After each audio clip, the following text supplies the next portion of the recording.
I'm going live. You are live. Hi, everyone. Hello, hello. Hey, spooky people. Welcome. Nilo Moon, Scooter Booters, the Moonbird. There's a lot of oohs happening. Ooh. Ooh. Welcome to Wednesday night UFO watch party for October 4th. How's everybody? I'm great. I'm in the parking lot of the Perry Avenue Mall in Bremerton, and I'm in the actual Astro phone booth. Let's see. That's so awesome. This is where I've had some weird experiences with this phone booth, so I thought we'd come check out the parking lot aspect later. Do some parking lot divination. Yeah, I'm excited. Awesome. What about you, Kai? Yeah, I'm also joining live from the haunted parking lot in downtown Portland. I just wrapped up a ghost tour and sent those folks on their way, and I'm excited to pop in and join y'all. Oh, we're super excited to have everyone here. Emily, you were talking about possibly doing something in a parking lot later with ducks, if I recall correctly. The midnight ducks. There may only be one duck. Some of our neighbors have ducks that only for some reason are out at night. They just sit on the fence and watch everybody. We're like right next to like a transit station, and these ducks just sit up on the fence and watch everyone all night, every single night. And I call them the midnight ducks because they're these black ducks that just sit up on this fence and like judge everyone all night. I don't know. Isn't there like a phobia? Like there's a phobia of like that somewhere a duck might be watching you somewhere. I have read that. Yeah. The ducks are watching, at least those ones. Is this part of the birds aren't real conspiracy? It's true. That might be. The other night when I was walking back from the airport, it was like pouring out, and I looked at this duck and I was like, what are you doing outside? And I could tell that the duck was like, oh, what are you doing outside? Like, why are you the one that's in the rain? Duck had no care about the rain. Oh, here, I found it. Anatidophobia. Fear of a duck. Go ahead. It's the fear of being watched by a duck or goose. Yeah. Or swans. Swans are scary. Yeah, swans are awful. Well, geese, I don't know. I don't know if geese are scarier than swans, though. Yeah. It's a good question. It's a good debate. In England, all the swans belong to the royal family. Like all of them? Yes, yeah. Every swan everywhere. How every single panda belongs to China, all of them. So like even if a panda is born in the US, it's like owned automatically by China, which is why all the pandas in the US have to go back to China because our lease is on the pandas. And I'm very worked up about the panda situation, by the way. Wow. I never knew that. Yeah. Hey, Alex. Hello. Red shirts go first. I'm imagining the Star Trek references. I don't know if anybody saw, but we'll pop this open a little later when we have a little more time. But I got this Star Trek TNG tarot deck and guidebook. That's pretty rad. Talk about that a little later, but yeah, it's pretty awesome. It's pretty spot on. So, anybody have any snacks? I brought Pop Rocks for my my Lotling parking lot entity, and I got some peach iced tea. Ooh, I'm excited about that. I need that, guys. Yeah, that's good. It's low sugar too. I like their unsweetened iced tea, like just their straight up unsweetened tea. It's pretty good. I mean, I wish it was unsweetened, but I just got the low sugar one. Yeah. Emily is drinking blue. It's some blue raspberry. It is actually the worst thing that I've ever tasted. I watered it down with some like sparkling water. So like it's some kind of, I literally just picked it up at like a gas station one day and I was like, I should drink that. And I'm shocked that it is still so blue after having an entire can of like sparkling water introduced. Is it boozy or is it? It is. It's 11% alcohol per volume. So like it's pretty strong, I think, for something that came in a tiny little box. What were you going to say, Kai? Oh, I was just gonna say, I feel like you might be radioactive inside after drinking all of that. You're not wrong. I'm banking on it. Between that and the zombie signal earlier today, we're just yes, batting 1,000. Is it batting 1,000? I don't know sports. Is it? Batting 1,000. I guess that works. Batting a. I don't know either. Chocolate peanut butter ice cream from Alex. I got these. Well, I did something dangerous. I joined. First of all, I'm on Facebook more now, even though I despise it, like because it's awful. And I'm still on it mainly to keep it. But I signed up for one of those silly groups. But this one's all like pickles. It's like the pickles, like pickle lovers of the world unite or something like that. So I've got all these amazing like ideas for interesting recipes and pickles and stuff to make. But somebody had these and I had to order them. So they're these they're sour pickle balls. Oh, I have those. Have you had those? I haven't tried it yet though. So yeah, they're from Texas. It's the Alamo Candy Company, the Great Taste of Texas. And it's saladitos con pepino. And they actually, like, the main ingredient on these things actually is cucumber. So they are made of cucumbers, but they're a candy. And they are quite possibly the sourest, saltiest thing I've ever had as far as pickle flavored stuff goes.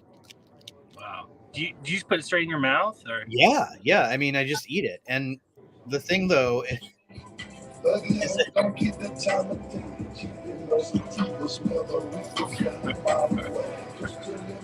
coming from your area there? What's that? Who's the? That's me. I'm. Oh, you don't have to mute it. We like it. So this is how big it is. It's just this big, and it's kind of weird. It's like something just like somebody smooshed together something made out of paste. Do you know what that reminds me of? My brother, so my little brother, he's 21 now, but there's 14 years between us.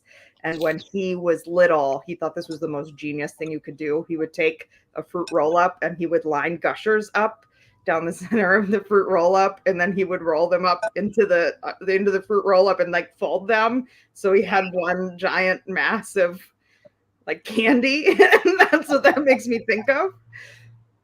One giant glob to glue your jaw shut. Yep. Nice. That is the most like 8-year-old boy choice I think I've ever seen. It's a shock that his teeth are still surviving. Although when you're that young, you can lose a few and you're pretty okay. You've still got a couple sometimes that are popping in, I think. I don't know. When do the children stop losing teeth? I mean, mine is 11 and he still has some that are that need to come out. So I was looking at because they kind of taste like pulparindos. Have you ever had like tamarind candy? Like it kind of tastes like that, but then I looked at the sodium content. Never look at the sodium content. It says serving size is 1 ounce. So I guess this is probably about an ounce. Guess how much sodium is in one of these in milligrams? 50. No. How much is it? More than ramen? I don't know. I would have to compare. I would have to look.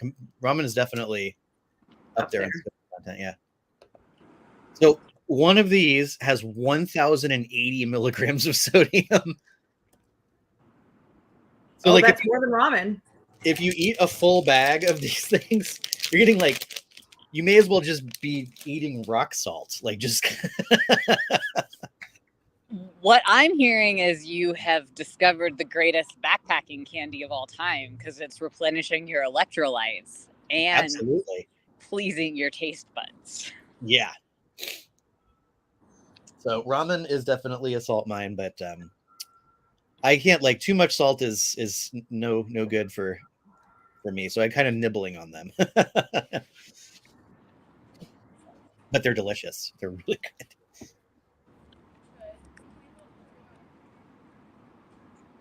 Are you making a call, Garrett? Oh. Just gently touching us periodically.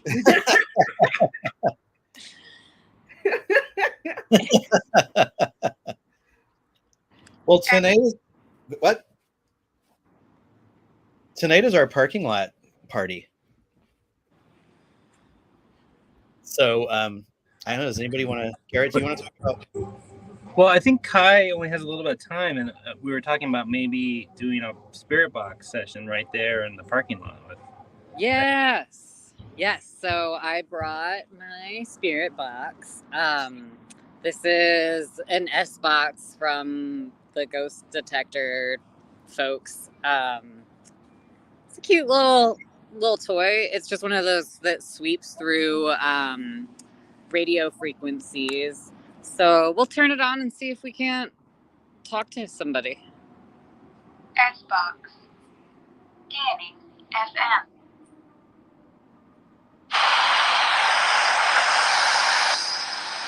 Wait, but before we do that, though, can you tell us a little bit about the parking lot that you're in? Yes, hold on. I know you mentioned it last week, but it's really kind of cool. Yes. Sorry, I got excited. I was like, let me push the buttons. Yes, so this parking lot is it's got a few layers of things going on. It is rumored to be the site of a few residual hauntings. The first incident was a site of one of the mass graves for folks who were exposed to smallpox, yellow fever, cholera, all of the diseases that white folks brought with them as trappers and traders that the indigenous folks didn't have any immunity to. And so unfortunately, a huge number of those folks died when they were exposed to those diseases, and a large number of them were buried in this parking lot. They were supposed to be exhumed and respectfully reinterred elsewhere when the area was developed, but it's unlikely that actually was done because it costs money and people are terrible. The next thing that kind of layers on top of this area is that there was a housing structure here, a boarding house built in the early 1900s that some gentlemen were hanging out in the basement one evening and probably gambling, maybe playing some cards, and one of them kicked over a lantern and started a big fire. That fire just roared through this timber frame building so quickly that even though the fire department is only a few blocks away, 151 people lost their lives in that fire because it just went up so quickly and the firefighters weren't able to get in and rescue people. And then the third layer of things that have happened here is this is the site of the first gallows. The police station is right across the street, the original police station. It's not used for that purpose anymore, but the gallows where they hung the first woman to be accused and convicted of murder was right here in this parking lot. So many layers of history and folks who we might have a chance to hear from, not to mention who knows who else might be hanging out. This wall behind me is actually original to early history of the town. It is rumored to be indestructible. People say that it is inhabited by a kind of grumpy or slightly negative demeanor of an entity who doesn't like all of the hubbub that comes with some of the other residual haunts that go around. And like every time I've brought a group of people down here, people say that it feels quite like kind of heavy and oppressive. People have described like feeling kind of like somebody sitting on their chest, or like it's hard to breathe. So there do seem to be some spooky vibes at the very least. And we'll turn on this little device and see if anybody wants to talk to us.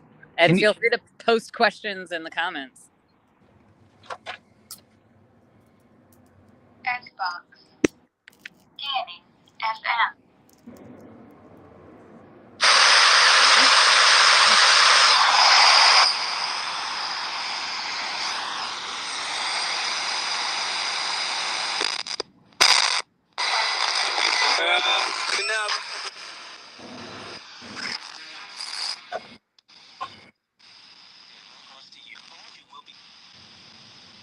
Oops.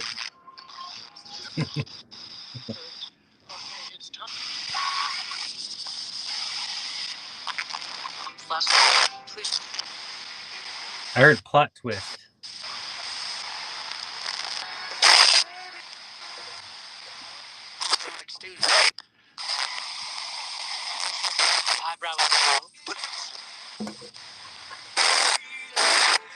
I heard eyebrow of the world.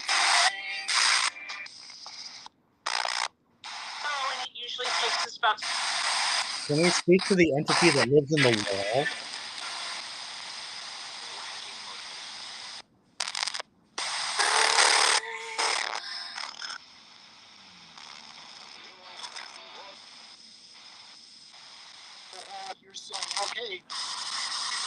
Okay. Okay.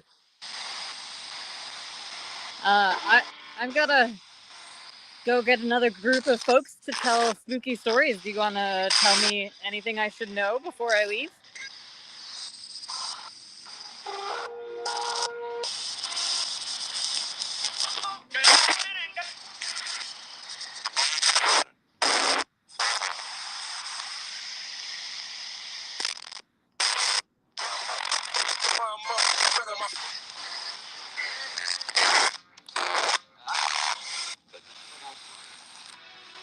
I don't know. No, I'm not hearing much myself. I heard something about eyebrows. That Maybe next time we'll do a little more prep. Yes. I should have warmed them up a little bit. Can you show us the parking lot just real quick? Like, Yeah. see what the rest of it looks like. Here's a little tour. So that's the wall. Yeah, so Original. this is the wall. And otherwise, it's just kind of a normal parking lot. There's the old police building across the way. For those of you in Seattle, on the other corner, we've got our very own haunted Kells nearby. That's another stop on the tour. Oh, yeah, that's one of ours too. Now, do you think that y'all could try and somehow communicate to each other through like the haunted Kells? Oh my God, we should try that. Oh, yeah. I'd be down Ours to give that a shot one night. Ours is supposed to be haunted by one of the old police or fire chiefs. So it kind of fits in with all of our like spooky fire stories that are kind of in this little section of downtown. What are some of the stories with yours, Emily? Our Kells used to be a mortuary. Oh. Got me. Yeah. Our Kells used to be a mortuary for a while, and there were some victims of Linda Hazard that also got processed there. So it's got a little bit about Linda Hazard and a lot about the mortuary, because the mortuary was up to some sketchy business back during the original flu pandemic, because they were basically, the government instructed civilians to clean bodies up off the street through any means necessary. So they started paying people to do it. So the mortuary had a policy that as long as that body that you brought in was going to be dead by morning, that was fine. It didn't necessarily need to be dead when it was brought in, but you get $50 for it. Yeah. Wow. Yeah. Was that before or after the fire? That was after. That was like 1917. The fire was June 6th, 1889. Yeah, history. Where are you now, Kai? Is that This is the Haunted Kells. I figured Oh, this is the Haunted Kells. Oh, cool. Take you. Wow. Yeah. Have you, in your wanderings, other than the one time when you visited me when I was there, the Heathman Hotel, has that been on your? So it's a little bit, it's not the most convenient based on like the other stops that we do. Oh yeah. So, but I have been doing some research and like listening to some podcasts and stuff. I would love to like work it into some version of my adventures down here. I'm collecting a list of the haunted hotels because there are a whole bunch down here. When I stayed there, which was, gosh, it was, when was that? Was it all over a year ago almost? Yeah, that sounds right. Yeah, a hotel in downtown Portland that's notorious for being haunted for whatever reason. First, the when I was walking down the hall, because I was stayed up late and was just wandering just because, it seemed fun and I wanted to see if anything weird would happen. And sure enough, I was walking down the hall on, I think, the 8th floor or something like that. And I heard somebody whistling a song behind me and turned around and nope, nobody there. So I went down at like if you're ever in a hotel, and you have the wherewithal to like stay up late, that's the best time to go ask the front desk if they have any weird stories or questions. It was like 1:30 in the morning and I wandered down and asked them, I was like, have you ever heard any haunted stories? And they were like, wait a second. And they came back and they gave me like a sheaf of stories that they had collected of like weird stuff that happened at the hotel. I still have it. Like if you ever want it or want a copy of it. So cool. Yeah. Absolutely. Really cool. So I have like, there's like probably 20 or 30 like statements of stuff that's happened to staff and to the guests and all that. So that's really neat. Yeah, I think I might have been chatting with CJ once when I was there. It was very weird. But very cool. Are you having to leave us, Kai? What's that? Are you having to say farewell or? I'm just heading back to where I pick up my next tour. I figured I'd just hang out on mute and listen in. I want to hear about Garrett's adventures in the parking lot while I can. Yeah. Yeah, I haven't done anything quite yet. I'm just in the Astral phone booth here at the Perry Avenue Mall. I thought I'd try to do the lot lanes thing here, and at least some of it, I actually haven't ever tried it. So, includes like doing some license plate bibliomancy and looking for trash that maybe answers some questions, cracks, just examining the parking lot from a more just like looking to see what it has to offer, what it's trying to tell us. Yeah. I will say, while we were talking, I was shuffling my tarot cards in Kai's parking lot, and I got The hangman. yeah. Oh, the gallows. Yeah. Wow. Yeah, that's what I was thinking too. This is my dog tarot deck. So they're all cool puppies. Whoa. Yeah. Yeah, I think I put this comment up before. I'll show it. I'll put it up again from Moonbird. Like, parking lots are one of the most frequent liminal spaces in my dreams. Fleeting yet concentrated times there. Was that kind of like some of your thinking when you were talking about like coming up with the Lotlings idea, Garrett? Yeah, they have like, I mean, originally it was because the raccoon park turned into the dream park, and that was one of the main things for me, is like, oh, this is a thing that was nothing and we turned it into something, you know, like we could. And parking lots are these places that are like, you know, they're used during the day sometimes. I'm really interested in the ones where like they're in dead malls or whatever, you know, strip malls or something, that like they just have no purpose anymore. And you can kind of be in them. Like, it feels a little weird to be here. And before I came here, I was like thinking about that. Like, is a cop gonna come tell me, like, what are you doing? And what am I gonna tell a cop?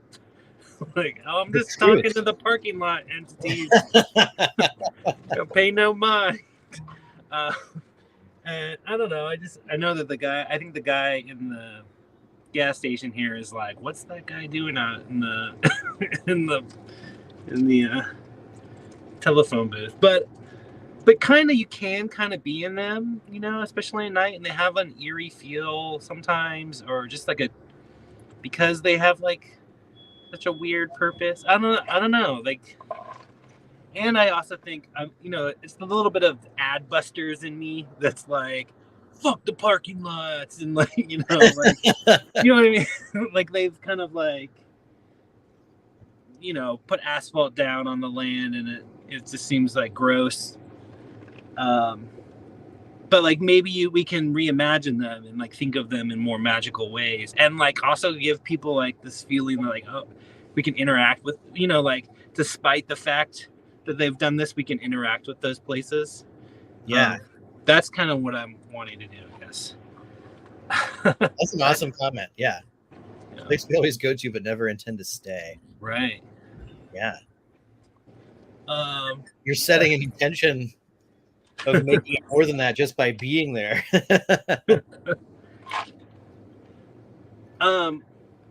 Yeah, maybe I can just wander around, but like, yeah, I don't know. I was wondering if we could be doing something else while I do that, so you don't have to like watch me walk around, you know. Yeah. One thing I wanted to talk about real quick, this games thing. You want me to talk about the games thing real quick? Yeah. So I saw this thing that I thought was interesting. It was like a TikTok. It was about these things called actual play, which people maybe know what this is. But it's like, I've seen it. I've been seeing a lot of it. It's like a genre of new media almost, of people just playing games. Especially like, you know, like D&D, and Critical Role is one of the most famous of this. But it's just like groups of people, and they're playing, live streaming themselves playing a game. And it was making me think, and there's like, I saw there was like an award show for new, like, cool new actual plays. And I was like, WUFO is almost an actual play in a way. Like, we are I mean, I believe that weird stuff is real and that this is happening, you know, weird stuff happens. And I'm not saying it's like we're totally LARPing or playing D&D, but it's like this new, it's kind of like that sometimes.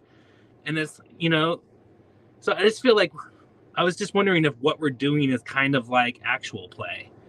You know, and we're not rolling dice, but we're like, you know, pulling tarot cards, and we're like shaking our mushroom ink crystal ball like that. And that's another thing, is that Jeremy is like, you know, like, he's acting like you know, like a wizard or whatever with his weird inventions or whatever. I don't know. I've just been thinking about that, about how, like, wanting to get away from the idea of, I've been wanting to do this for a while, getting away from the idea of paranormal investigation, like we're like Dana Scully or whatever. And that there are problems with going this like LARPing route, because then people think it's not real. So I don't know. I'm just trying to figure this out, and I've been thinking about it a little bit. But I've been thinking about like how we can engage with a phenomena like it's, which I hate that phrase too, but more like a game, and like it's the dungeon master almost, and like a really good dungeon master like kind of sees how their players are playing and adapts and like gives them challenges and doesn't give them all of the information, lets them like sort it out on their own, so that because it's playing a game with you, or they're playing a game with you. So it's like very similar if you think of whatever this outside thing is, if it's even outside of us. Anyway, but it just like it's very similar to that, I think. So that's my little rant, or like something I'm thinking about. Well, it made me think too, that, you know, and I was mentioning this to you in the chat, is that the concept of like football, like soccer football, how like if you're a German in Germany and you only speak German, you could go to Argentina and like they only speak, you know, Spanish, but you could have a football game, like you could have a soccer game right there. And I mean, I'm not really even into sports at all in general, but like the idea of a game that can actually act as a way for two entities who speak different languages and have totally different worldviews to like understand like one common kind of language. Right. And I mean, it could be the same with anything. I mean, like chess or checkers, or, you know, I guess that's kind of one of the ways you could look at like the institution of the Olympics or anything like that. But I think it's more than sports. Like it's not just like sports. It could be like card game. Like, I mean, tarot cards are playing cards. Like the standard deck of playing cards, that's the minor arcana, and it's like using that, you're working with like a symbol set that is kind of playful. It's like a game. And a lot of the board games that we currently play have also been used as divinatory devices in the past. So I think I totally think getting away from the idea of the paranormal investigator is like spot on. But I also don't think that embracing like the game and the playfulness will necessarily have I don't think people are going to think like, oh, that means they're just faking everything. Like if we kind of stick to the idea of like we're using these games as a way to communicate with the entity. Right. Yeah. I don't know. And I think I like this idea of it being of trying to find something that's like a universal thing that people could do. Yeah. You know, cross culture, you know, anywhere. Create, you know, just like everyone plays soccer. Right. Yeah. I like this communication from the ether is personalized to the receiver, like dungeon master to player. That's kind of cool. Yeah. But I also think it opens up for, I saw someone in the comments, Hell in White, was saying that they had not had any weird or strange experiences. And I think that especially since we started the map and opened it up to any weird experience, like mysterious produce or the astral phone booth that you're currently in, Garrett. Yeah. Strange animals or anything like that. When you get out of that mindset of like, I'm a paranormal investigator, which is fine. I mean, if like, I don't have anything against paranormal investigator. Right. But as a concept, I almost think you're less likely to encounter strange stuff if you're focused on thinking it in that way, of it in that way, as opposed to opening yourself up to the games that this thing plays. So yeah, that's, I don't know. That's interesting. Yeah, I was just listening to a podcast where they were talking, and I should know which one it was, but I don't. Where they were talking about how the way that can be the most fun to investigate and explore these kinds of things is going in without a set idea of what to expect. So just like we say aerial entities and not just like UFOs, or, you know, like if you go looking for Bigfoot, well, you're going to miss all of the gnomes and fairies and, you know, other strange, mysterious piles of produce. But if you just go looking for magic and wonder and things that make you feel kind of sparkly and tingly, you have a much better chance of running into all sorts of things. Yeah. So I'm wondering if I should start walking around, but I'm wondering, since I'm right here at the Astral phone booth, if I should start off by like making a phone call. Yeah. To this carbuncle is what we call them, these entities that live in parking lots. Yes. Carbuncle. Carbuncle. So do you want to, before you do that, in case anybody doesn't know about the phone booth, you got somebody it looks like might be coming to say hello or walking by. It's hard for me to see comments. No, just in case anybody here doesn't know about the Astral phone booth already. It might be good to mention. Let me do this real quick. Yeah. So here's the phone booth. It's a phone booth that I've one time I made a phone call on it here.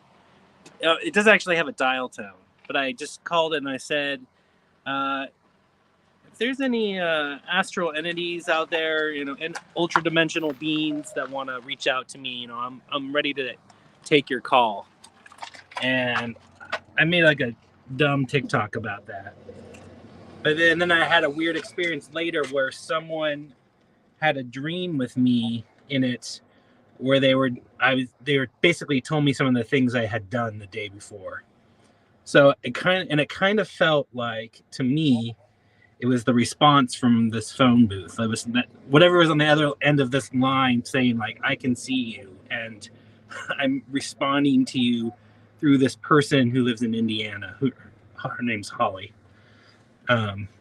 Yeah. So, anyways, I just have a weird thing about this phone booth, and I thought maybe we could try it again. Also, on the roof, someone put like a Bill and Ted's electrical thing up there. Let's see. Stuff, yeah. Yeah, you could see it. I mean, it's just like I think an umbrella or something, but they put LED lights in it. I don't think it's working. No. So yeah, someone else did that. So someone else feels like this place is kind of special. But I thought maybe we could open with that. Like I don't know if anyone has advice of what I should. But did you have anything happen? Because you went back with Jim Perry from Euphomet, right, to visit the phone booth. Did anything happen after that visit? I don't know if Jim wants me to talk about, but he asked this question about like life after death, and then he had like a scary experience, I think, like a car accident or something. Oh no! I don't know if it's related. Yeah, and I guess don't ask that question. I wasn't necessarily trying to get you to tell Jim's story either. I don't want you to tell a story that's not yours to tell. I mean, I don't know if he relates that or not. He kind of said something to that effect. I don't know. I think everyone's okay, but I think it spooked him. But I think Jeremy tried something and he didn't get a response. I didn't get a response, no. And I'm not going to say, like, I don't want to, influence it at all. Like, if I do ever get it, maybe it's something that I'm still waiting to hear. So I don't know. Yeah. But if I do get a response, then I'll definitely come out and say it. Right. You know what? One of the things. Oh, sorry. Go ahead. Oh, I was just going to say, I am going to say goodbye to everyone, and I can't wait to see the rest later when I get home. Thanks for letting me pop in, and I wish everyone a happy WUFO. Can't wait to hear what you see and find out for the rest of the night. Bye. Yay. Thank you.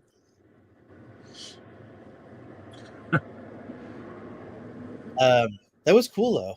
To actually have the parking lot. You gotta see it. See it. Yeah. I was gonna say, apropos of nothing other than what you were saying about Jim.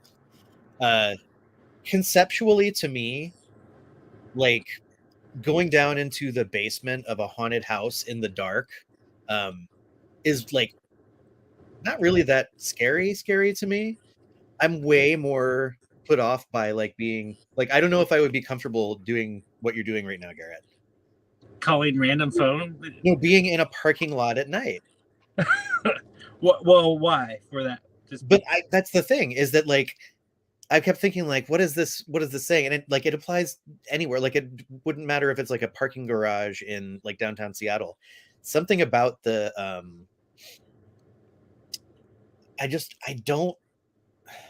I can't explain why, but like the idea of being outdoors in a parking lot at night, like that gives me the willies more than like going downstairs into a haunted house in the dark. Well, like you might see like the smiling man or something, or is that what you're talking? Like it's being afraid of something more weirder? I mean, I think there's an element of there's more of a fear of the unexpected, I think, in parking lots than there are like in closed spaces. One of the questions, my icebreaker question, when I'm doing like group activities or I don't know, blind dates, which I do more often than I should. My icebreaker question is, would you prefer to be possessed by a ghost or abducted by an alien?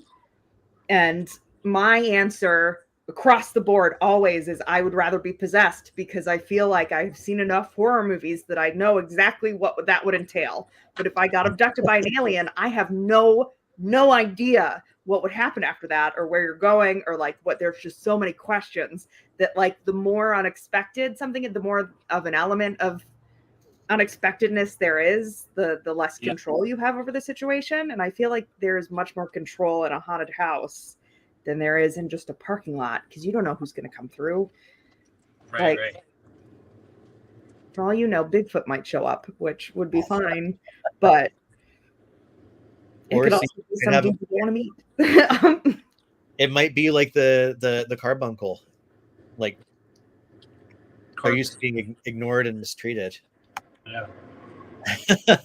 No, I honestly don't know, and it probably what that tells me is I need to get out more into parking lots at night, because I'm that kind of. I'm surprised that anything. You usually not scared by anything. So. Well, it's not like a scared, like a terror thing. It's like a trepidation. Like, were you ever that kid? Because this is something that I talk about a lot, because I've never really been able to explain it. And I know that a lot of other people also have this experience. It's staircases. When you like were in the a kid, woods, or like get spooked like halfway up the stairs, or like you have to run up the stairs. Because, I'm one of those people still. Yeah. And I have no explanation for what it is about staircases that just at night you have to run up the staircase because they're spooky for some reason. There's no reason that like a staircase in your own house should be spooky, but like basement stairs, I can't do basement stairs at night. No. When they are like that liminal space between the bottom floor and the next, it's like the in between spot. So yeah, my stairs do this thing where as you walk up them, like the ones that you've walked on behind you creak, or they go back or something. Like I always hear like extra sounds as I go up, like God damn it, and it freaks me out every time. Yeah. There's a really good horror movie from the 70s, I think, called The Changeling. And I think it's George C. Scott. And it's set in Seattle, in a big mansion. And a staircase like has a huge role in that movie. And that is a freaky movie. Definitely check it out. What is it called? The Changeling. Oh. But it's gotta be the original. I think they might have remade it or something like that. There was just a Netflix. Oh, was there? But the original one had who was in that one? It was it George C. Scott? Am I remembering that right?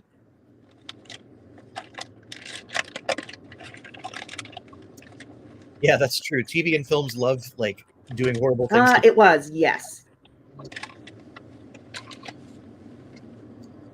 Get a compliment there on your earrings, Emily. I was going to say thank you. I appreciate it. These are I have so many. My earrings are how I make friends. Oh, hey, Courtney's here. So, Milo Moon was asking, is this the start of coordinated sigils on random parking lots? Like Yeah, tagging the bathroom style. So kind of. I mean, we've talked about it before. I brought chalk. I was going to say, should we? Oh, there you go. Should we come up with a sigil at some point? Yeah, I think eventually I would like to do something with, and a tag so that people could go look at other ones and learn about the entities at other parking lots, or just run across it in a parking lot. What's this? Yeah. And then maybe they can go do it. Yeah. Yeah, that would be really cool. And it'd be cool if we put them on the map too, so you could go like visit entities and experiences of different parking lot carbuncles. That would be so great.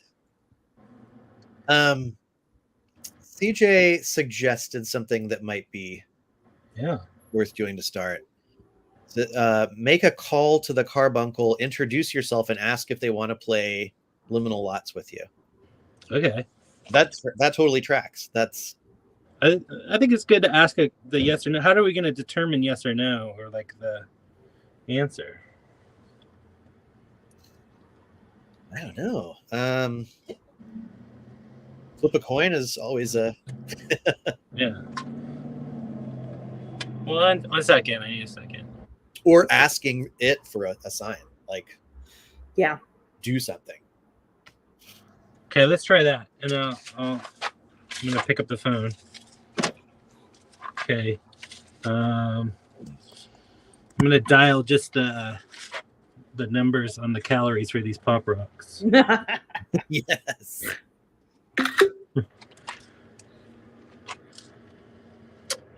Hello there, Mr. or Mrs. or MX Carbuncle.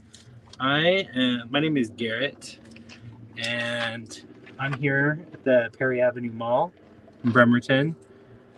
I was curious if there's an entity here in the parking lot that would like to play with us and to talk to us. We're interested in knowing about you and learning about you. I brought you a little gift, some strawberry popping candy, and I'll sprinkle it on the ground for you here.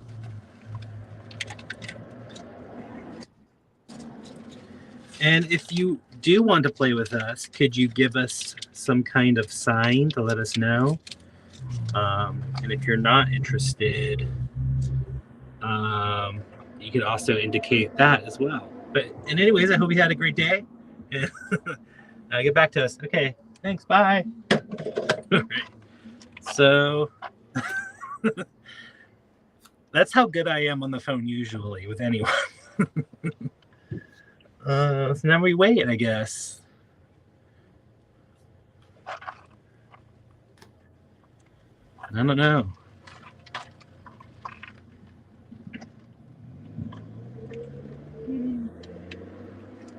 Should I wander around to see? Yeah, why not? I mean, let's see. See if I get a sign in the parking lot.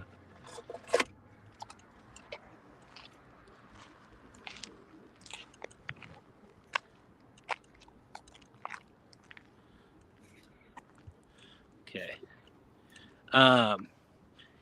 You could maybe use your mushroom ink. Yeah, actually, CJ brought that up too. Was the mushroom ink? I'll do a mushroom ink, but I don't. It's hard. We were doing numerology for it or something, or just unscrambling the words. Okay. Dungeon fitness. Is this related to the Dungeon Master? Oh yeah. All right, I've got my mushroom ink. So it's UFO water mixed with liquid. Okay, wait. Oh. Yay! Play here. Oh, yay!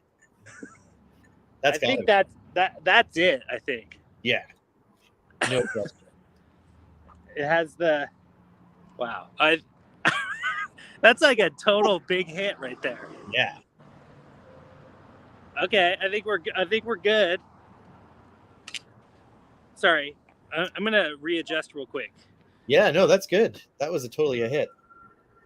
So yeah, the mushroom ink it's liquefied shaggy parasol mushrooms, UFO water, and these like cubes that have letters on them. So you kind of ask it a question like a magic 8-ball. And we've actually had some pretty good success with it. I pulled the 4 of swords. And by I pulled it, I mean it jumped out of my deck.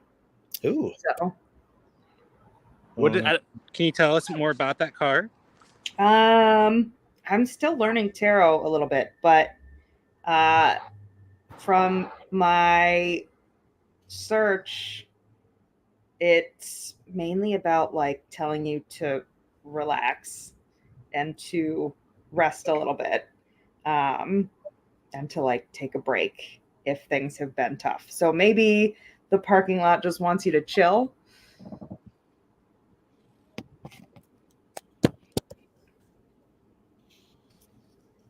I got a reading on that thing, and I'm trying to figure out what words I can make out of the letters. Can you do the anagram, please? I mean, you know what? I'm asking ChatGPT. Oh, that's just a good idea. to see if that would work. What can you make from the letters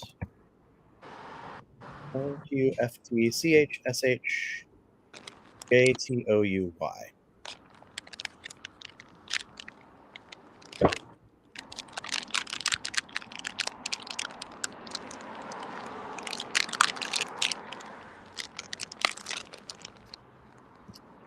There we go. Oh yeah, there's a lot. Yeah, this lists all the words for me in all their permutations. So touch, shout, short, torch, frosty, froth, youth, tour. Is it wanting to give us a tour? Maybe. Maybe that means to walk around. We need to walk around. Shy. That's interesting. It's feeling shy. Yacht.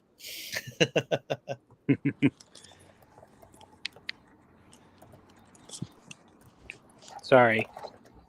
Having to readjust this. I'm asking it to provide more examples.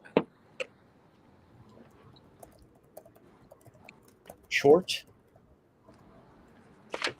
Yurt.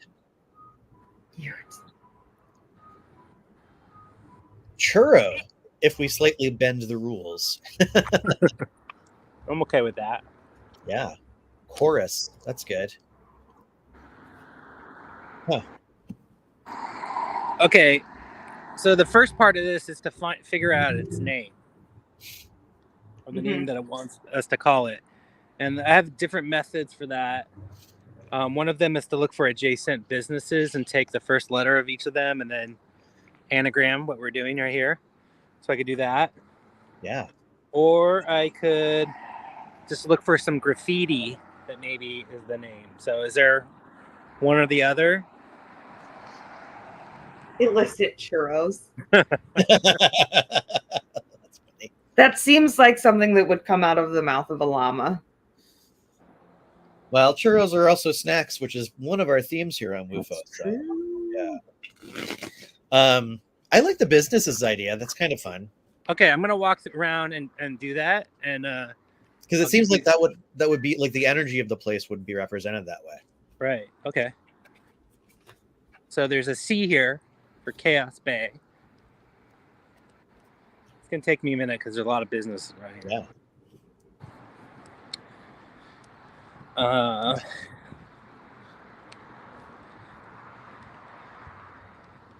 There's a lot of activity. There's a lot of CH. Can we call it? Yeah. That's good. CH. There's a D for the Dungeon Fitness. There's dancing going on over there. Oh, like a party. Cool. You guys, can you hear that? Yeah, I can't hear the kind of music, but So there's D for Dungeon Fitness. Oh, hell Is in there water. always an evergreen container there? Because you could take the E. Oh yeah, that's there quite a bit because they're redoing this whole parking lot. Oh yeah. Yeah, when we were here that one Pick the E. Go ahead. I remember when we were there that one time, there were some people like loading and unloading stuff, and they had moved it over, and they were like hardcore, like right wing like they were wearing the gear. It was maybe.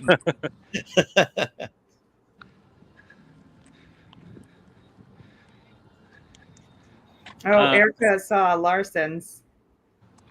Larson's? So, yeah. Oh yeah. There is Larson's L, and there's also the law office of Kent Bratt.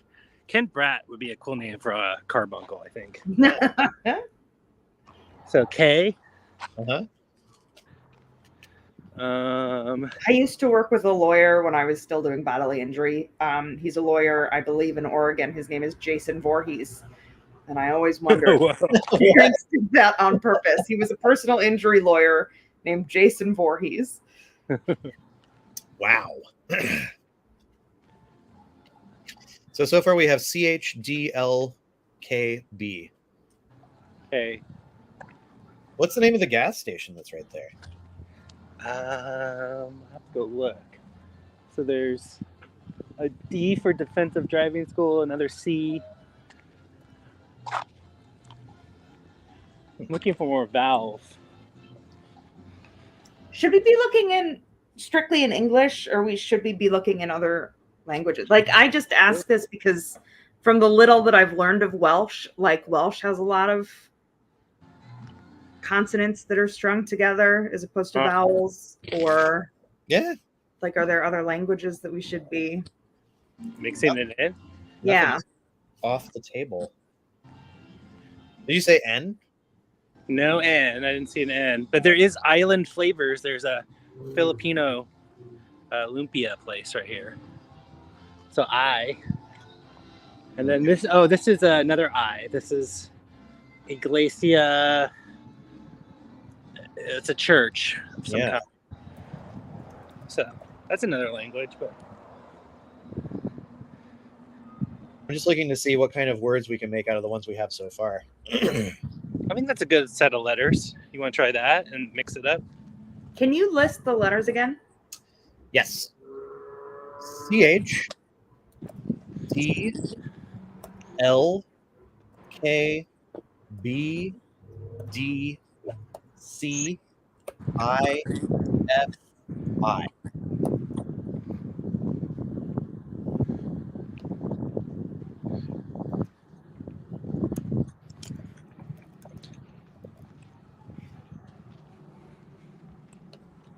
Oh. Anything? Any words? Dick Bill. Whoa. That's pretty funny. Flick. Flick's interesting. Pilch. Dick Bill reminds me of the Midnight Ducks, though, too. Oh, yeah, that's true. That's true.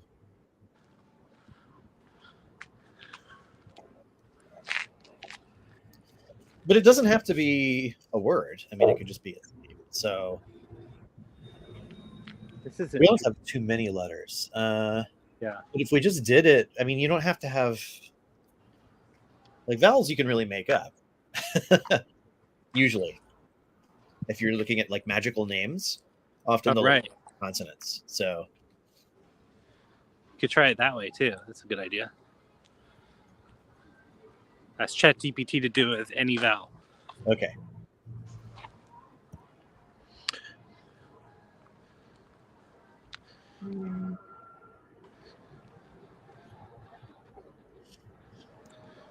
Okay. That's good. Your feet. Oh well, it's. I don't know. I think this might be part of the. Yeah. The Chickadee. Ooh, I like. I was gonna say I'm getting a lot of chicks or chili. Flick. Folk. Fluke. Flocked. Chicle.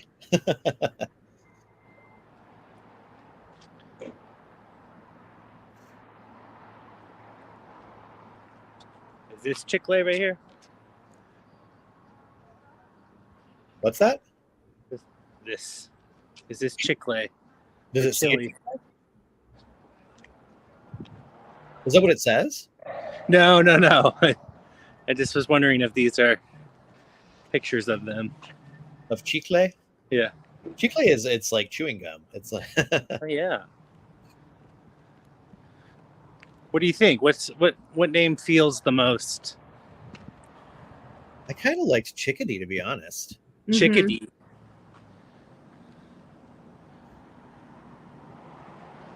Okay. Or Cloud Bike. Wait, what did you say? What is... Cloud Bike. I like that a lot. Cloud Bike? Yeah. That is a good one. Maybe it's Cloud Bike. I'm just looking to see if there's any other hints. Can you see any clouds or bikes? No cloud. There's a lot of graffiti art here, so it's really easy. There might be something. I don't know if you could see this. That's awesome. That's graffiti? Well, it's just like mural art. Yeah. Some of the graffiti in Seattle along 99, there is a portrait of one of the characters from the movie The Warriors, who, if you've seen The Warriors, he has like the glass bottles on his hands that he clinks together. He's got like, and there's somebody who's done an entire portrait on a wall along 99 of this guy from that movie, and it's like perfect. Oh, that's It's like amazing. incredible. Yeah. Who do we have there? Is that I can't tell who some of these characters are, because that might give us hints too. But if they're from anime, I'm not 100% sure. CJ might know. I know she's like a big anime fan.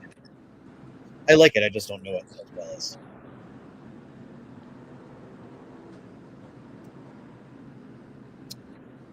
Wasn't there like a Skeletor or something there once from He-Man? Yeah. Lots of skeletons. Oh, hey, a walrus. That's pretty cool. Medusa. Oh, Medusa. You saw Medusa in Oh yeah. under Hagia Sophia, right? Yeah, and the Basilica Cistern in Istanbul. Yeah. There was one. There is this bike here, so that's what I'm wondering. Oh. Did you see this? Someone's on a. Well, it's like a motorcycle. Oh yeah. It looks like a priest with an eye patch. Something, I don't know. I think I got nothing. yeah. Wondering if anybody recognized any of these characters. Wait, that's a priest? It is, isn't it? It has and it has hops too. Hops? I think that's what that is, because this is a brewery. Oh, right. So I think that's hops. Ooh, hey, what about it's a brewery. Doesn't that mean there's like tons of like yeast in there? Oh yeah. Can you? I wonder if you could ever speak to like the intelligence of the yeast in a brewery. I don't know. Somehow communicate with yeast. Yeah. I still want to try, because my roommate homebrews, and I still want to try doing a homebrew beer with moon water or with UFO water, maybe. Yeah.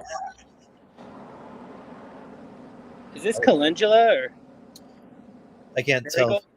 marigolds or something? I don't know. Well, Tell, but that makes sense. I'm thinking cloud bike. That's what I'm going with. All right. We're calling that'll be the name that. Should we ask it if it agrees that that's an okay name? Yeah.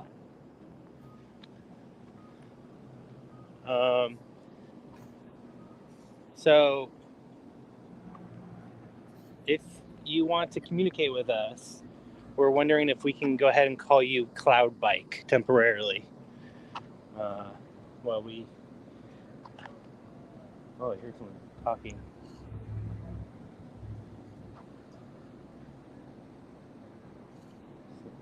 Someone's talking over there. They're talking to you. I don't know. No. I don't know where they would be though. Yeah. So will you let us know if you like that name? If you want to call us something different? Give us a sign to let us know.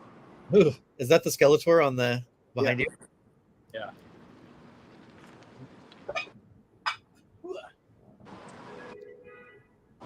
There it is. There's your sign. What was it? It was a honking. That was on my end. Somebody outside Oh, that was is doing very Okay. loud honking. All right. How honk sound counts, because it's like somebody has to do it. You know, it's not like Yeah. a sound. All right. So now, I think we're gonna see the personality, some of the things about this carbuncle that it wants to explain how it's feeling. And so that I'm going to do some license plate divination or bibliomancy. So I'm going to go over here to this. There's this weird car over here. I'm going to look at the license plate and get the letters off of it. So is the idea to use the letters? Will you be looking this up in a book somehow, or? I actually have a list of them, but I was thinking it might be good to just kind of like, what's that game called? Thinking of a board game. I can't remember what it's called, but like, if we get A, whatever pops into our head, kind of Stay Puft Marshmallow Man style. No. That starts with an A. Yeah. That's the thing. Using it's an adjective. Oh, okay. I see. I get it. Yeah, awesome. So, I mean, Ghostbusters got something right there, I think. Yeah. I was thinking about that again. Have we ever talked about the whole EPA thing? No, I don't know that we have. Like, thinking about it later, how, oops, flashlight.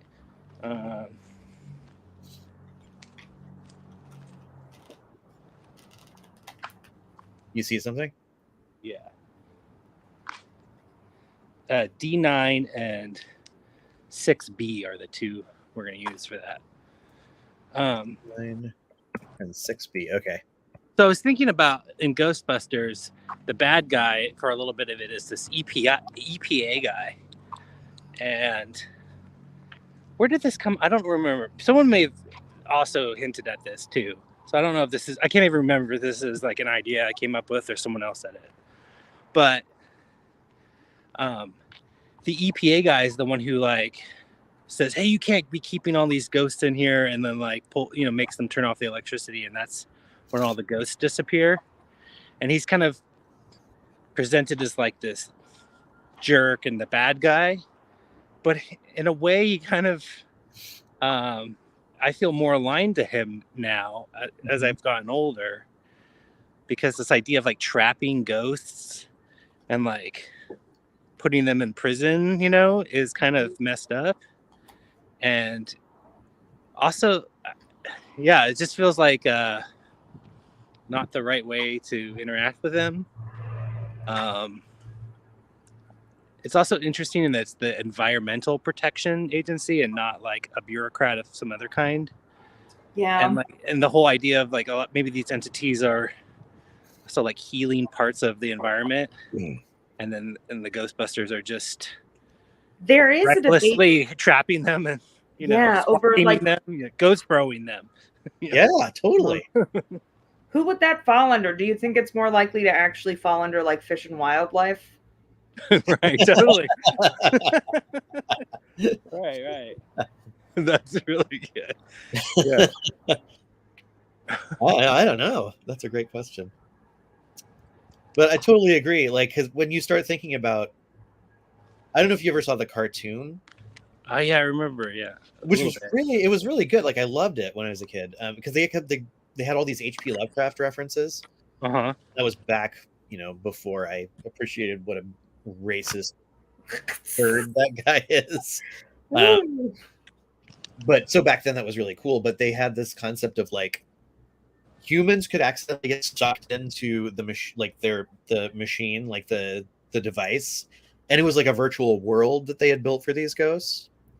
Oh, But wow. it wasn't like it wasn't even like a nice one. It was just like this bleak wasteland with old trees and I thought, well, that's kind of messed up. Couldn't they at least give them like chairs? Yeah. Hello from New Zealand. Hello. Oh, that's cool. Hi. Yeah.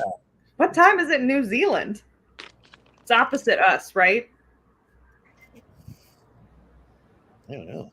Is New Zealand on Australian time? Is that? Oh no, I should know. Careful, there's probably enmities there that we don't want to bring up. Yeah. So the first attribute is it's like a personality type. So it starts with a D. So I don't know how we want to.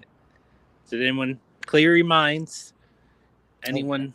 Just got home from work. It's 5:13. All right.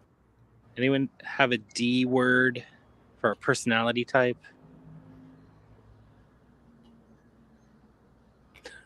I thought dated. All I got was dreary, which just makes me think Dreary. of Eeyore. Oh, I got dainty. Oh, dainty. Anybody get anything in the comments? Something starting with a D that's a personality type? We can use all of those actually. Demonstrative. That's good. defensive from Ooh. CJ. Now that's an interesting thought. Like pull a card while you're thinking of D. Like a tarot card? Yeah. Yeah. Do you want to do that? Do you? Well, no, just CJ just did. That's what I was saying. I will say I did just get the devil. Uh-oh. Uh-oh. Look at, I also love this card. I don't know if it will focus, but The devil starts with D. yeah. Devilish. If that's the case, I might have to pack it up, y'all. Only if it happens 3 more times. Right. I think Yeah,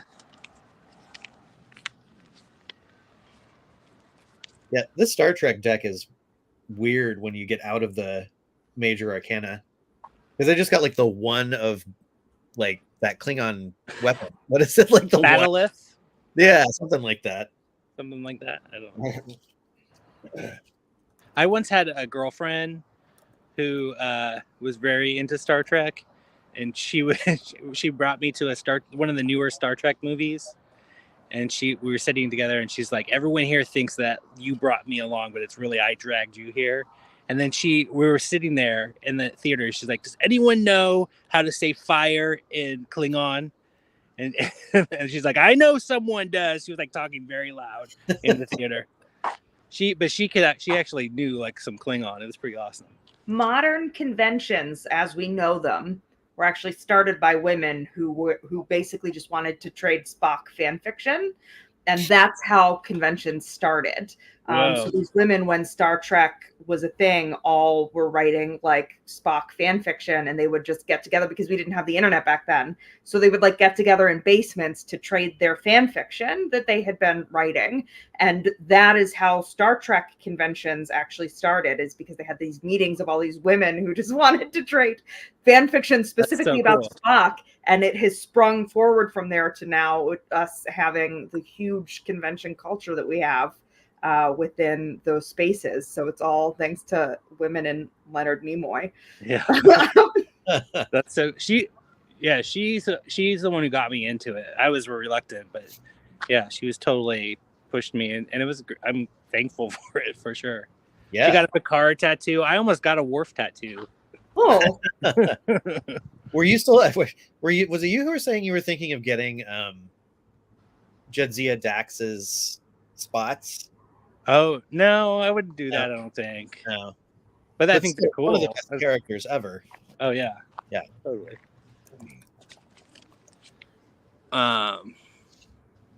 Cool. So what next? Do we pick one? Yeah, we got to pick one, or we think about that in general. Maybe we should see what everybody comes up with tonight after they go to sleep. If anybody Right. has anything pop up in a dream. Could do that. We could also do B and see if any of those match up. Oh yeah, so B is the next one is not it's more of a physical attribute of it. So and the other thing, it was D9. So 9 is high, because if it was D1 it would be like a low quality of that thing, like low strength if it was S. Okay. So D9 is like it's very strong, whatever this D is. And so B6 is a physical attribute. So we should clear our minds and think about it physically.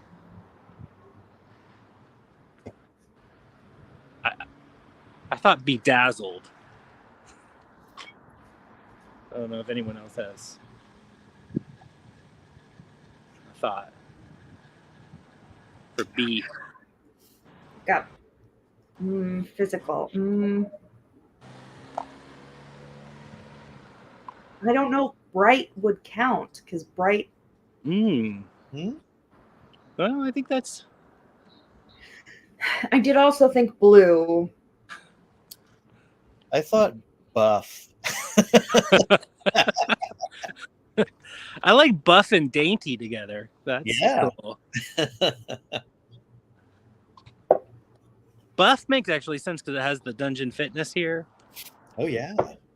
There's actually like a combat sports place right there too. Maybe this is what we're seeing is like these might be related to the businesses around the lot. Oh yeah. Now, what if you're in a non-urban environment? Like, what if you're out in a parking lot in the middle of? There are other ways to determine this stuff. I have a bunch of other strategies. And this is the first time I've ever done it, so I'm really just play testing. I don't know if it's gonna work. So just trusting it will. Go ahead. Boyish was one I just got. What one? You cut out for a second, Emily. I just had somebody suggest boyish. Boyish. Beveled.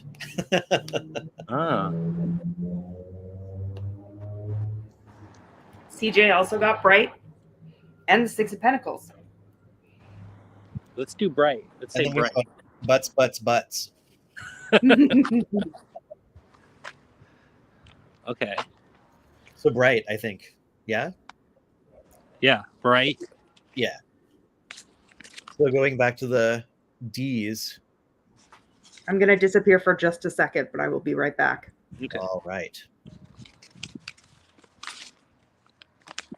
Going back to the D's, we have defensive demonstrative. If it's bright. Devious, daring, defender. I think defender also the whole combat sports thing. Yeah. I think that there's a defensiveness. But a defender, I wonder of what? I don't know. Of whatever's of the phone booth? And that's why it's still there. Defender of the phone booth. That's why it's still there hanging on, because this entity has been like using all of its like energy to set the intention that this phone booth will stay there for as long as possible. It's like a dryad, but for the phone booth. Oh my God, Jeremy. I love this. And its name is Cloud Bike? Yeah. Wow. Okay. That's pretty good. Did you hear that, Emily? That's why it's a D9 too. Yeah. Really. The other thing about this parking lot, so it is dated. So like the whole idea that this mall has not known what it's going to be for a long time. Yeah. But recently, this brewery bought the whole spot, and they're redeveloping it, and they're building a park right here behind this gate. That's cool. And they're gonna like redevelop all the businesses and make I'm it gonna. not again. While we're talking about D's, I'm gonna maybe switch to my phone and see if I can see if the ducks are out. Yes. Yay! Yeah. Hold on. There's a defender in soccer. Oh yeah. That's totally true. The game. Oh, car alarm going off in the parking lot. Is that a sign? Could A be. warning?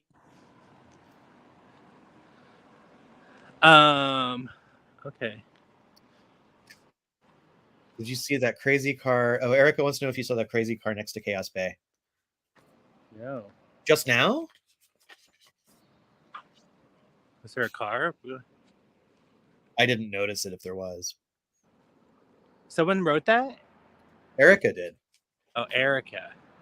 Is that Erica, my friend Erica? Yeah. Yes. Oh. Hello? Hello. Oh, I locked my front door. Hold on. Are you ready? Should I bring you on too soon? No, you're good.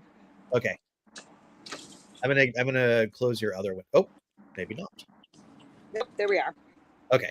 Closing your other window. Perfect. Oh, Erica says they have it fenced off for people to beat on. It's parked. Oh yeah. Oh yeah. I'll go. What? I know what she's talking about. Let me go find that. Yeah, Erica lives around here. I saw that the other day when I drove by. I was like, "What is this?" So, for those of you who hadn't heard yet, Emily is going to find the midnight ducks. Did I get that right? Yeah. In this neighborhood, there are. But I think we might have a frozen Emily. Oh wait, nope, she's back. Yeah, I was just switching from my Wi-Fi because I left the house. Yeah. So it's So the to make sure I'm midnight not gonna ducks. hit Is by a that car. the midnight ducks? Is that right? Yes. What's next in Lawless? So it's called the Rage Cage. This spot here.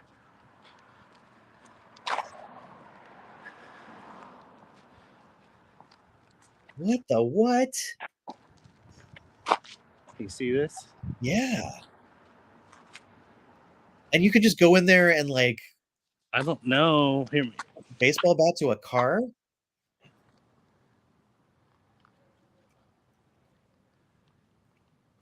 That's odd.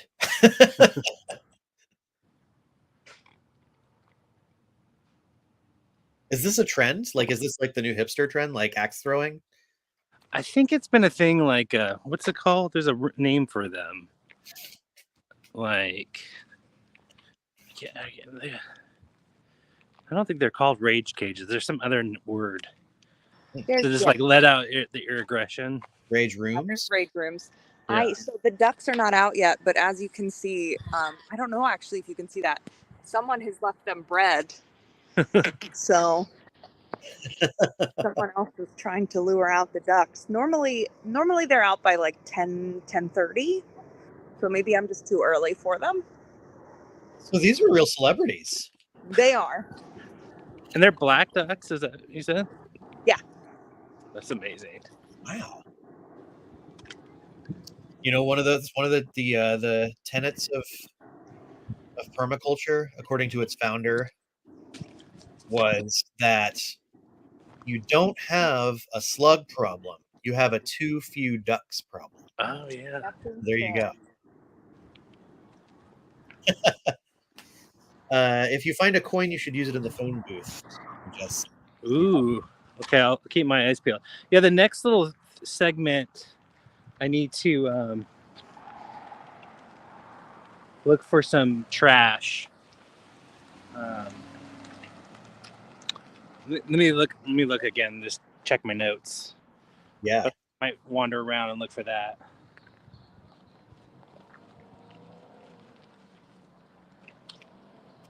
So some of these cards are spot on. Like for the tower, it's the Borg. Ooh. Yeah. That's pretty good. That's, I mean, and in Next Generation, that's totally true. Like before they were kind of humanized. Such a geek.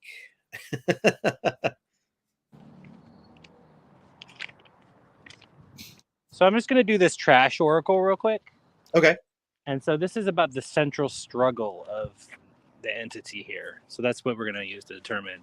So I'm going to pick 3 pieces of trash up and use that. Now here's a question. If you pick up the trash and dispose of it the way it should be, would that be considered like doing an offering of a kind? Oh. Yeah, I think so. That's what I often do as my like offering when I go foraging is pick up some trash. Oh, that's a good way to do it. But I don't know if like maybe it's possessive of its trash. It's a different kind of entity. I don't know. I'm gonna text you pictures of the ducks real quick, just so Yeah. you know what I'm talking about. No, yeah, I'll put them up. There's a flosser here. I don't know. I'm going to pick it up, but it's gross. Oh yeah, don't pick that. Good. Disposable flosser. Okay. And this is telling us something about its inner struggles. One of its central struggles, like what it could use help with.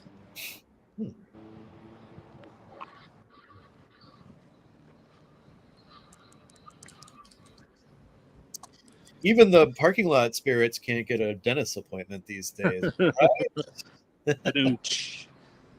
Let's see. Anything over here?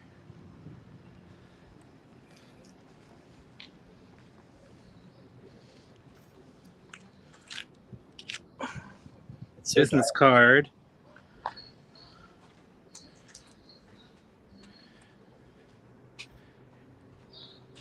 It's a business card for a lawyer, an attorney at law, and it says protect your rights at the very top.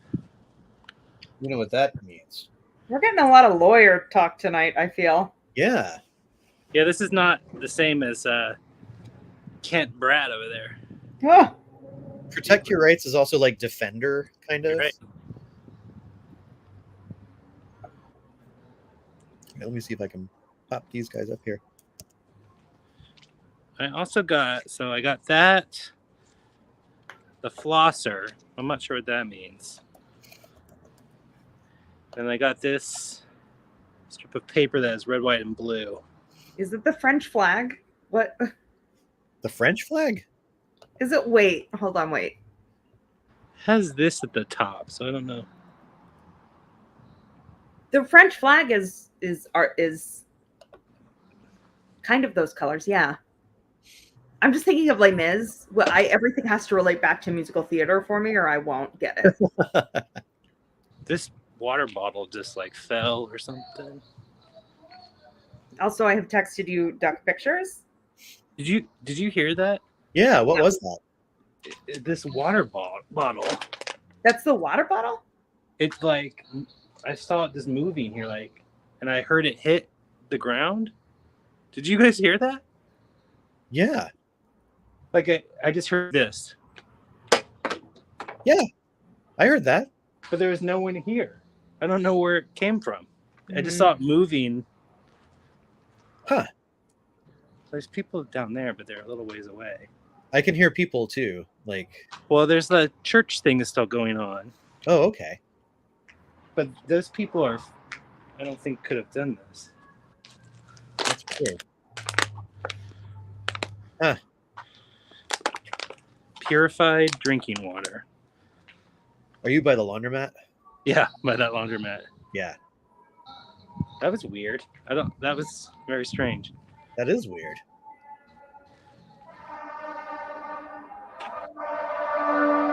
That's on my side. Oh, okay.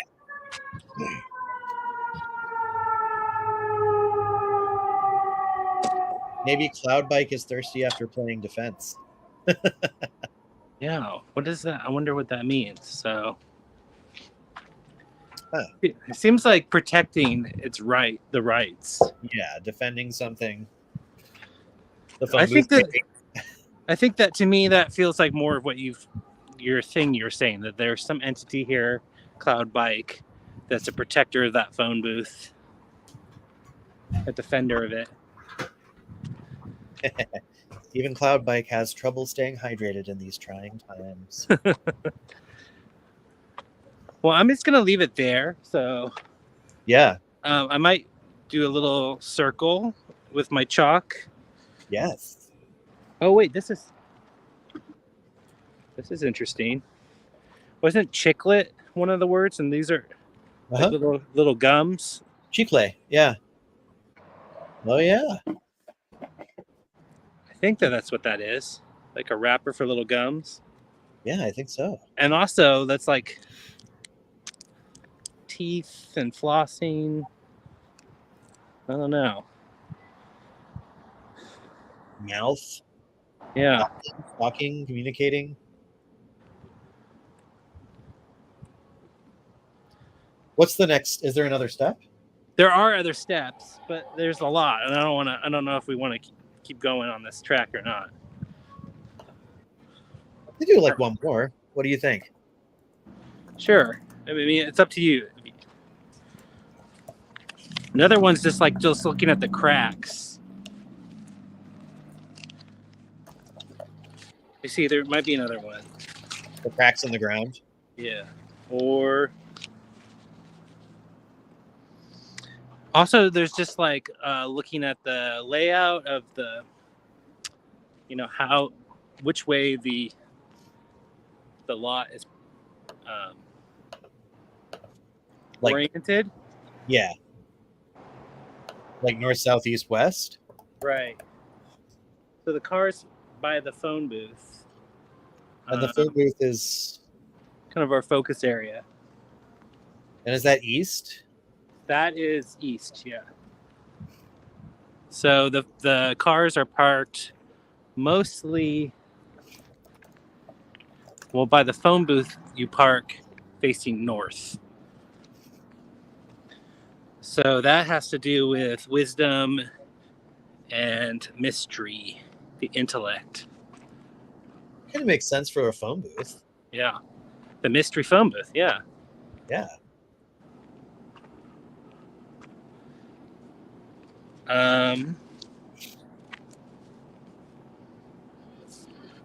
Let's see if there's another thing.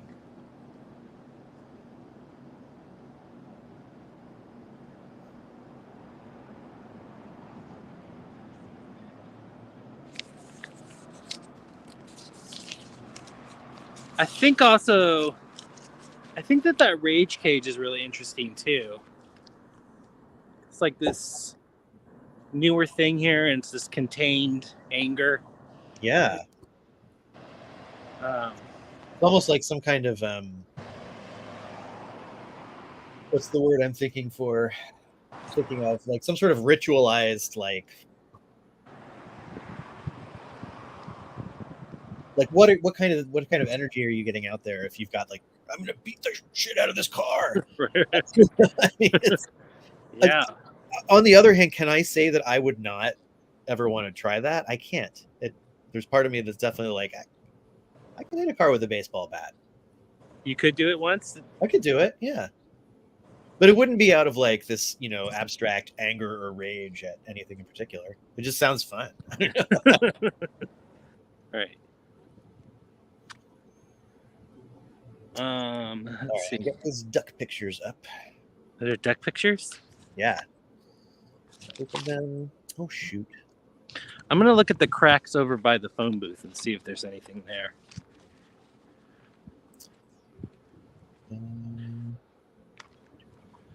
Why isn't this working for me? Maybe the ducks just weren't meant to be seen tonight. Send out. I think I can get this to work. Here.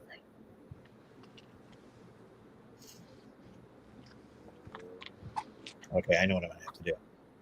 Oh no, we'll get them up for sure.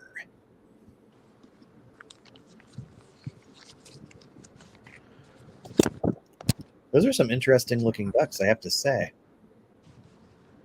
Kai once told me exactly what kind of duck they are, because they're a very specific duck breed. And they sometimes will leave the yard and just like wander around the neighborhood, which always worries me because we're right next to the train. But they've been fine so far. We have right near my kids' school, there is somebody who literally next door keeps chickens. And they're right. So there's my kids' school, and then there's like the soccer field, and then there's this house with chicken. And their chickens just wander. Like they just go out and hang out in the soccer field or in front of the house. And the street there is really, really busy. It always surprises me. But I mean, I guess they're just smart enough to know what they're doing.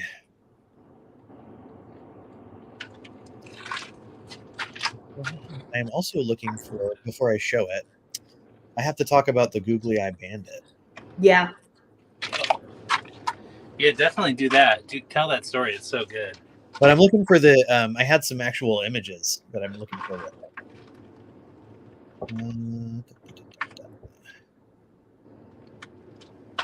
Well, so I'm looking at the cracks here, and it's mostly just a straight line, which is interesting. I actually don't have a thing for that. Huh. But there's just a straight line, and then there's this one little forked path right here where it splits. I don't know. I often, you know what it reminds me of is when you go into the woods and you see trees and they have those, it's like termites have been living in them, but the Right. so there's those interesting sort of cryptic looking, they're almost like natural sigils. Right. Okay, here we go. I feel like this means something about the fact that this has been plodding along for a long time, and now there's a sudden diversion. Yeah. There's this new development changes happening. That's true. Maybe there's some anxiety about this, the defending the phone booth.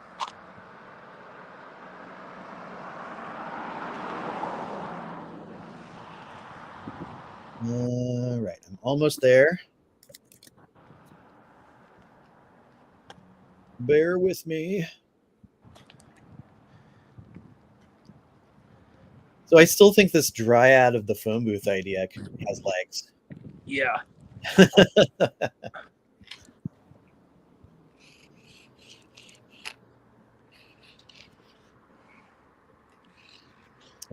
I'm drawing a cloud bike. Yeah. What is a cloud bike though? Is it like a? Mm. Oh, there you go. Okay. Cloud, some wheels. Yeah. Handlebars.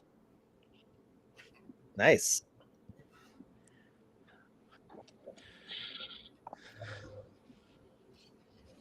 I did recently also, just to mention, I picked up a new Ouija board that's a crow. There we go. It's a crow Ouija board. I'm going to try to talk to my crows sometime this week, maybe. Oh, wow. Yeah. Wait, so the Ouija board itself is for communicating with crows specifically? Well, no, it's called a crow and crystal board. Oh, okay. Because a Ouija board that you could use to communicate with crows would be so cool. Yeah. That's, maybe I should work on that in my spare time. So I have the ducks. I can show them whenever. Can you see? Hey, I like it. Hey, and you got the hashtag lotlings. Yeah, I'll take a picture of this and put it up. Definitely. Well, let's get this out as a zine too. Oh yeah. Maybe play test it a little bit more. Yeah, I need to practice more. I just wanted to see, you have to do it to see where you need to tweak it. So. Yeah. Maybe we could have some people play test. Just send out some copies of the basic instructions to people and yeah. say, hey, how did this work? Did it cooler. Yeah, anyone who wants a copy, let us know, and I'll send what we have. Yeah. For sure. I would love people to go try it, see what works and doesn't work, see what was hard. I'm still like reeling from that play here thing. Yeah, that was pretty amazing. That's so like on the nose. Cool. We can show some ducks. Or Yeah. Here we go. Oh, there we go. Yeah, those are my buddies. That was the best of the pictures, so I just picked the one. Yeah. It looks like they're hanging out up there. The white one was new the other day. I'd never seen him before, or her. I don't know. Oh, that's Erica. They're Muscovy ducks. Aha. Muscovy. I don't know where but they're pretty cool. They just sit up there a lot. There's one that only has one leg, who I haven't seen recently. Uh-oh. That's amazing. That's yeah. So, should I talk about the googly-eyed bandit? Yeah, please. It's so good. Yeah, it's great. He's in the other room, so he's probably so. My son is 11, and he. What was that? There's a car going by. Yeah, I'll mute myself. Sorry. Oh yeah, no, you're fine. I thought it was a weirder noise than apparently it actually was. So he's taken to carrying around googly eyes with him wherever he goes, like just a box full of them. The kind with a sticker back, and just like putting them in random places, and has styled himself the googly-eyed bandit. And then he started giving them to his friends. So there's like this epidemic of googly eyes at his school now. So he and another one of his friends, they're on the yearbook class, and they have a student newspaper coming out. So they were talking about this and were telling their teacher about it without letting on that it was them.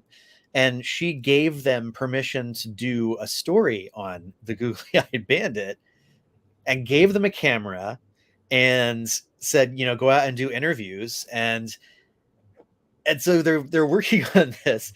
And there's like a whole group of them now, of like my kid and his friends who are like the googly-eyed bandit crew. And so they decided to only interview them. Oh. But apparently now the latest development is someone else said they saw someone who was wearing a black hoodie putting up googly eyes, who would not fit the bill of any of the friends that he has who are currently in the group right now. So there's like a copycat. So he's done some, I'm going to show you some of his handiwork just from around the house. This is our Amazon Echo speaker.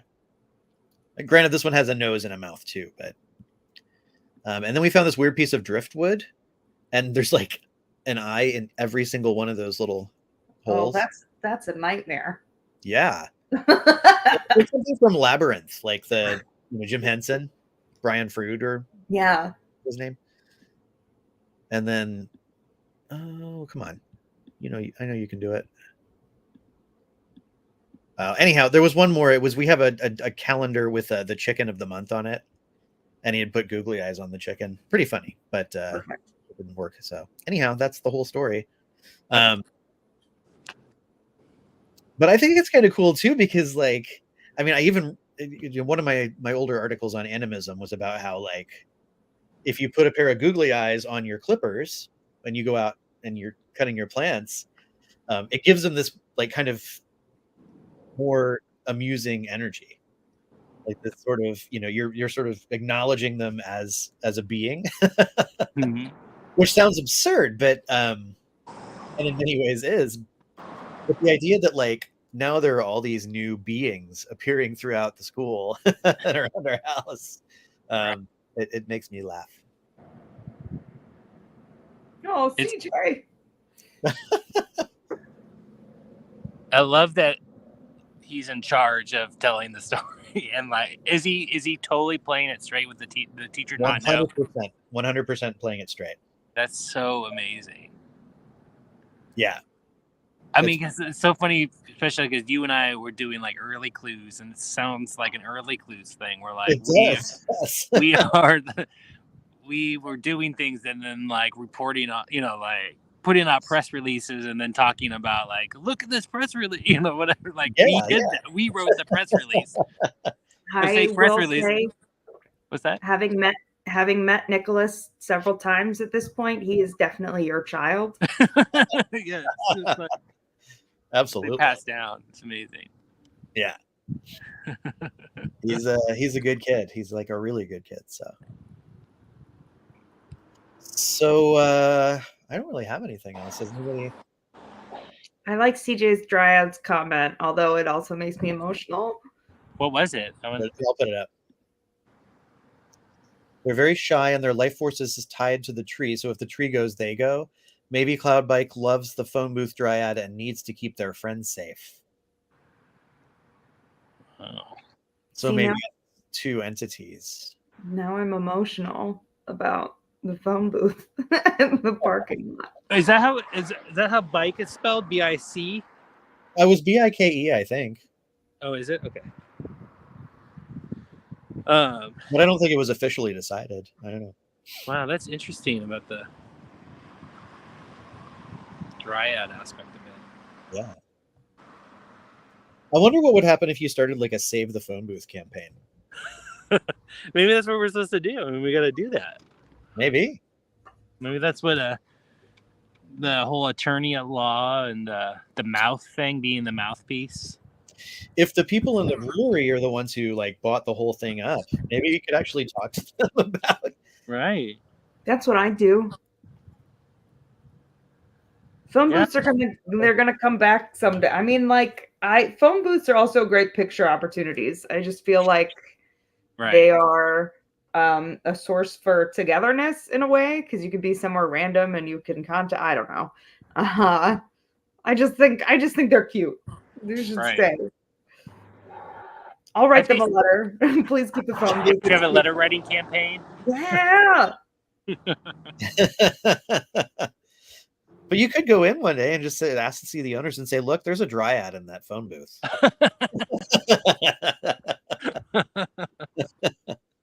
Well, technically a carbuncle. But are you similar. familiar with Greek myth? You know what happens?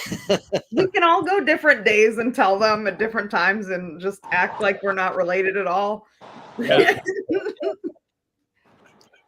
I mean, I think it'd be beneficial to them, actually. I think people would, if it's cool, if it's this cool thing, they won't get rid of it. Yeah. Yeah. Yeah. Could be a fun thing to do. I go in there I would come into town if you want to do that. Yeah, you want to come? Yeah. Okay. And just like go in there and talk to the owners and say, like, what are your plans for it? Cool. Well, I think I'm gonna head back.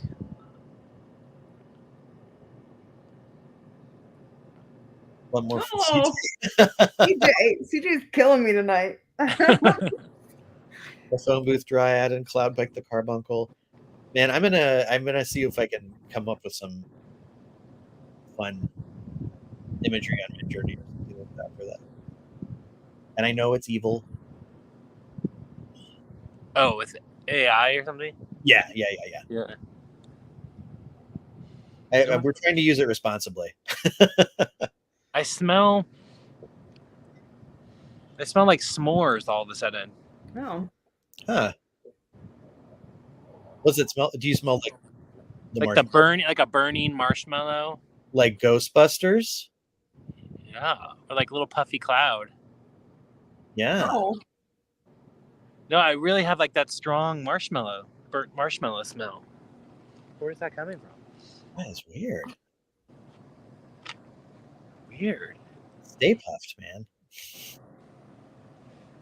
Maybe he was just saying goodbye. Yeah, maybe. Yeah. I mean, it was really strong. Right.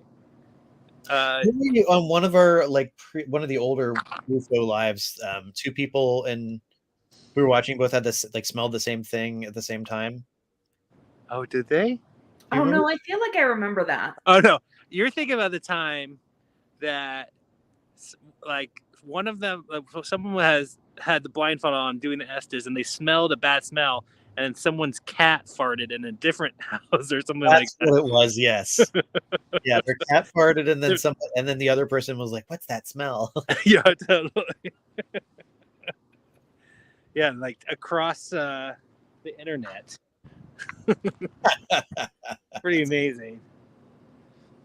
Well, I think we learned a lot about cloud bike tonight. Yeah, that was Nice. fun. Thanks for beta testing this with me, everyone. Appreciate Yeah. it. That's pretty. I'll send it out to anyone who wants to do it. Cool. Are you gonna head back, wander back to the old home? Yeah, I need to. I'm getting texts from the home front. So Yes. Of course. Where are you? I'm just talking to the phone booth Dryad, and it's Carbuncle named Cloud Bike. Yeah. All right. But thanks, everyone.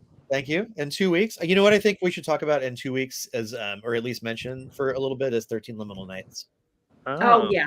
because that's coming up. Yeah. Gotta get the dates out. I don't know. I don't remember. It's right. The 25th is the first one. Okay, 25th. Is that gonna be?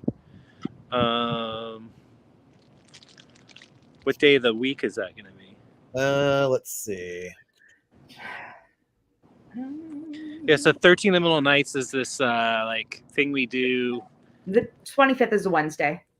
Whoa, okay, opening. Perfect. Wow. So yeah, it's like the 12 nights of Christmas or 12 days of Christmas or whatever. This is 13 nights of Halloween in a way.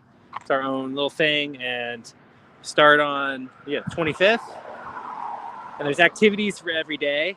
You don't have to do them every day if you don't want, but the first one is cool. You go into a dark place somewhere or a liminal spot. You can go to a graveyard, but you can also, I think that's the one, and you can also just go into your closet. I did a like TikTok live once doing it. I went into like some tree, and there's like a raccoon nest. Yeah, that's right. Cool. Yeah. So it's perfect. We can all do that one. That's awesome. Yeah. So next week, let's start. We'll tell people what it entails, and yeah, that's gonna be that one's definitely when everyone can play at home when we do it. Yep. So it's gonna be fun. Cool. Yeah. We'll put the zine back up too, huh? Yeah. All right. Well, I think I'm gonna shut this puppy down. All right. Thanks, everyone. Thank you all. See you elsewhere. Bye.